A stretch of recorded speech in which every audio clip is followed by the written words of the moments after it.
1 मई की बृहस्पतिवार का अवसर, चतुर्थी तिथि विद्यमान है और चतुर्थी विद्यमान के साथ साथ आपके ग्रहों का परिवर्तन का योग बन रहा है। भाग्य में बैठे हुए चंद्रमा कुछ नई अपॉर्चुनिटीज़ आपके समक्ष लाने के योग बनाएंगे। लेकिन ध्यान रखना, ऐसे में आप तो सरल होते दिखाई दे रहे हैं, आपके ग्रह दिखाई दे रहे हैं कि आप धर्मयुक्त कार्य की तरफ लिप्त होते दिखाई दे रहे हैं, लेकिन सामने बैठे हुए लोग जो होते हैं वो कई बार कुछ ना कुछ कुचक्र चलाते रहते हैं।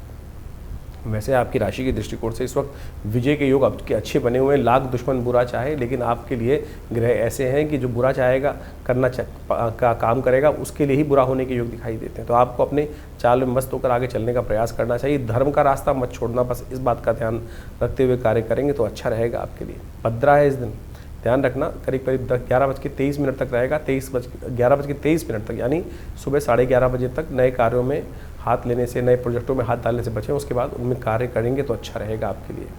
चतुर्थी तिथि है, रिक्ता तिथि है, तो इस बात ध्यान रखें कि नए मुहूर्तों के लिए दिन अच्छा नहीं दिखाई देता।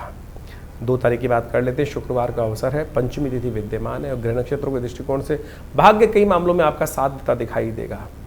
और ऐसे में एक काम और करना चाहिए आपको, इन दिनों एक खास उपाय करने का प्रयास करें। भोजन जब भी करें उसका पहला ग्रास निकालकर कौवे को डाल दें। इससे आपके ग्रह नक्षत्रों के दृष्टिकोण से थोड़े जो ग्रह वीक हैं उनमें थोड़ा एक बूस्टर की तरह काम होने का योग बनेगा। पितरों की तरफ से बहुत सारे सहायता मिलने के योग बन जाएंगे। आपके द्वारा डाला गया एक छोटी सा रोटी का टुकड़ा भी किसी गरीब के काम आ जाए, किसी जीव के काम आ जाए, तो समझे उसका आशीर्वाद आपको मिल जाता है। तो पुण्य कार्य करने से इस वक्त आपके लिए भाग्य से किस्मत के रास्ते खुलते दिखाई दे रहे हैं। इसलिए पुण्य को कार्य को विशेष तौर पर कार्य करने का हमें प्रयास करना चाहिए। इस दिन आदि शंकराचार्य जी महाराज की जयंती है। द्वार केदारनाथ में खुल चुके हैं। बड़ा रमणीक स्थल है, बड़ा दिव्य स्थल है जहाँ पर उन्होंने समाधि ग्रहण करी थी। तो जब भी भगवान का दर्शन करने का सौभाग्य मिले तो इन दिनों अवश्य उनका दर्शन करना चाहिए। ग्रह नक्षत्र परिवर्तन का योग बना रहे हैं और ये परिवर्तन बहुत विशेष योग बनता दिखाई दे रहा है आपके लिए।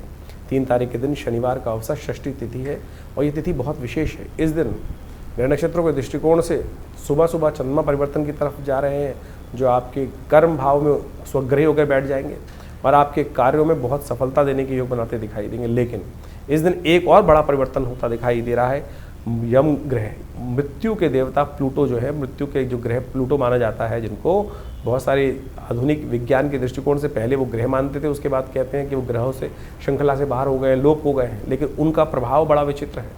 मृत्यु अपने आप में एक मिस्ट्री है और मृत्यु वाला ग्रह जिसको यम के रूप में हमारे ज्योतिष में स्थान दिया गया है, वो वक्री होने जा रहा है और इसका प्रभाव विश्व पर भयावह हो सकता है। युद्ध के बादल यानी रक्त रंजित राजनीति के वातावरण बनते दिखाई दे रहे हैं, द्वेष के योग बनते दिखाई दे रहे हैं। आपकी राशि के दृष्टिकोण से इसका परिवर्तन इतना अशुभ नहीं दिखाई देता।